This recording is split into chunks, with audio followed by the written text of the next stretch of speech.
Investigation देश में आज तक हुई नहीं। इस तरह का ड्रामा बंद करना पड़ेगा। ये संजय सिंह और उसके परिवार के लिए खुशी की बात नहीं है, ये पूरे देश के लिए खुशी की बात है। और जितने भी पॉलिटिकल प्रिजनर हैं सबको जमानत मिलनी ही चाहिए। अरे ईडी के तो डायरेक्टर को पकड़ के अगर उसका नार्को टेस्ट और ब्रेन मैपिंग की जाए तो पता ही चल जाएगा कि वो किसके इशारे पे काम कर रहा है। वो इंडिपेंडेंट अथॉरिटी की तरह काम नहीं कर रहा। जिस आदमी ने गवाह बन के केजरीवाल वगैरह की गिरफ्तारी हुई है, उसी की गवाही पे इस देश के वित्त मंत्री, गृह मंत्री, प्राइम मिनिस्टर को भी गिरफ्तार करके तिहाड़ में डालना चाहिए। जो सुप्रीम कोर्ट अब चाह रही है, सुप्रीम कोर्ट में लोग मुकदमे डाल रहे हैं कि जांच की जाए इलेक्टोरल बॉन्ड की, कौन पैसा कैसे आया, किसने दिया। अब इनको डर लग रहा है कि तुम भी जेल में जा सकते हो। तो जेल में रखने का तो एक ही मतलब था, तुम जानबूझ के मिसयूज कर रहे हो एजेंसियों का, और जानबूझ के एजेंसी का मिसयूज करो, तुम कोर्टों का भी मिसयूज करो।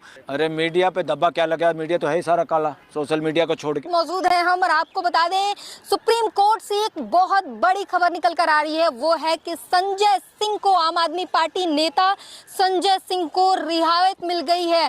सुप्रीम कोर्ट ने उन्हें जमानत दे दी है और अब जो है बीजेपी के लिए बड़ी मुसीबत खड़ी होने जा रही है, क्योंकि संजय सिंह आम आदमी पार्टी के नेता और बहुत बड़े नेता जो सामने आकर जिस तरीके से बीजेपी को घेरने का काम करते हैं, वो बीजेपी के लिए बड़ी मुसीबत खड़ी कर सकती है, और उन्हें जमानत मिल गई है। इस मुद्दे पर बातचीत करेंगे, यहीं सुप्रीम कोर्ट के तमाम वकीलों से जानने की कोशिश करेंगे क्या कुछ कहते हैं। अभी हमारे साथ बातचीत करने के लिए मौजूद है बलराज सिंह मलिक, जो सीनियर एडवोकेट हैं।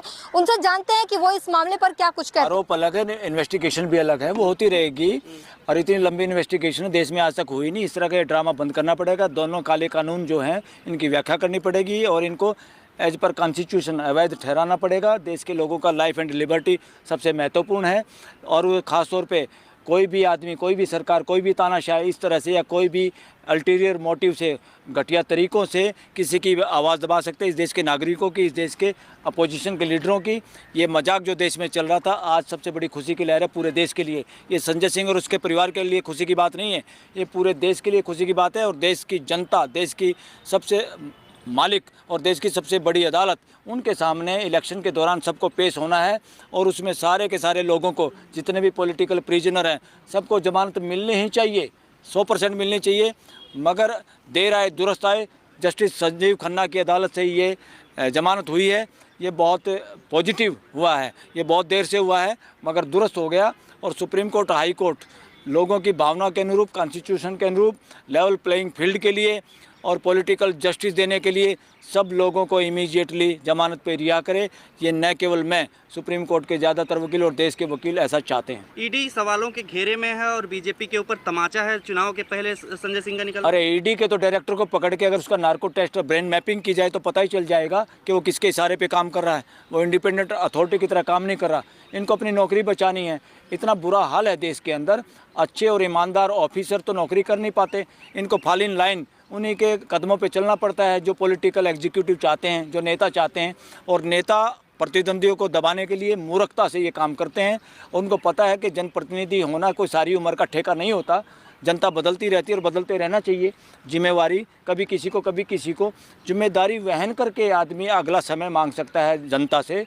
वो जुगाड़ करके, हिंदू मुसलमान करके, जाति पाति करके और अपोजिशन के लीडरों को जेल में ठोक के, चालाकी से षड्यंत्र करके, भ्रष्टाचार का पैसा चंदे में लेके और देश को चंदे का पता ना चले किसने दिया, वो कानून बना के, इतना गंदा कानून बना के, जिन लोगों की मानसिकता का पता चला इस देश में और कैसे वो जुडिशरी में भी प्रेशर डाल रहे थे और डाल रहे हैं और डालने की कोशिश कर रहे हैं, उसको नेस्तानबूद देश के लोग कर देंगे। और देश के वकील चाहते हैं, देश के वकील जुडिशरी के साथ खड़े हैं।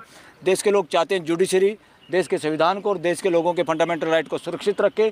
इस मामले में सब लोग चीफ जस्टिस चंद्रचूड़ और उसकी टीम के साथ हैं। केजरीवाल को अब क्या मिल जाएगा जमानत इसके बाद? अब क्यों नहीं मिलनी चाहिए, केजरीवाल को मिलनी चाहिए, जिसको भी मिलनी चाहिए। हम तो कहते हैं इसी तरह सरकारी अप्रूवर को बना के, सरकारी अप्रूवर बना के उसको, जिसने चंदा दिया है, जिस आदमी ने गवाह बन के केजरीवाल वगैरह की गिरफ्तारी हुई है, उसी की गवाही पे इस देश के वित्त मंत्री, गृह मंत्री, प्राइम मिनिस्टर को भी गिरफ्तार करके तिहाड़ में डालना चाहिए।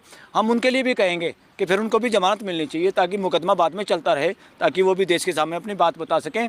वो बड़े अपराधी हैं, इनसे बड़े अपराधी वो हैं जो अपराध के बहाने में 1 रुपये की वसूली नहीं हुई और उनको 55 करोड़ की एक नंबर में वसूली के पूरे सबूत देश के सामने हैं। इसलिए तीनों को पकड़ के वहीं इकट्ठे टेबल पे बिठा के खाना खिलाने की जरूरत है इनको सारे को, जो एक दूसरे पर आरोप लगा रहे हैं और देश को गलत दिशा में ले जाने की कोशिश में हैं, देश के संविधान की ऐसी तैसी करना चाहते हैं। सबसे पहले तो हक बनता है उनका खुद जेल में जाने का, इस देश के वित्त मंत्री को, गृह मंत्री को और प्राइम मिनिस्टर को। तब पता चलेगा। अब इनको आभास होने लगा है कि अगर जो सुप्रीम कोर्ट अब चाह रही है, सुप्रीम कोर्ट में लोग मुकदमे डाल रहे हैं कि जांच की जाए इलेक्टोरल बॉन्ड की, कौन पैसा कैसे आया, किसने दिया, और सरकारी अप्रूवल बना के इसी तरह से जांच करो। अब इनको डर लग रहा है कि तुम भी जेल में जा सकते हो। और सुप्रीम कोर्ट के जज मुखरों के सामने आ रहे हैं, इनको नींद नहीं आ रही कि अब इलेक्शन जीतना तो छोड़ो, जेल में जाना ही बच जाए तो वही काफ़ी है। सर, संजय सिंह की जमानत किस तरीके का असर डाल सकता है बीजेपी पर और उसके इस वक्त के चुनाव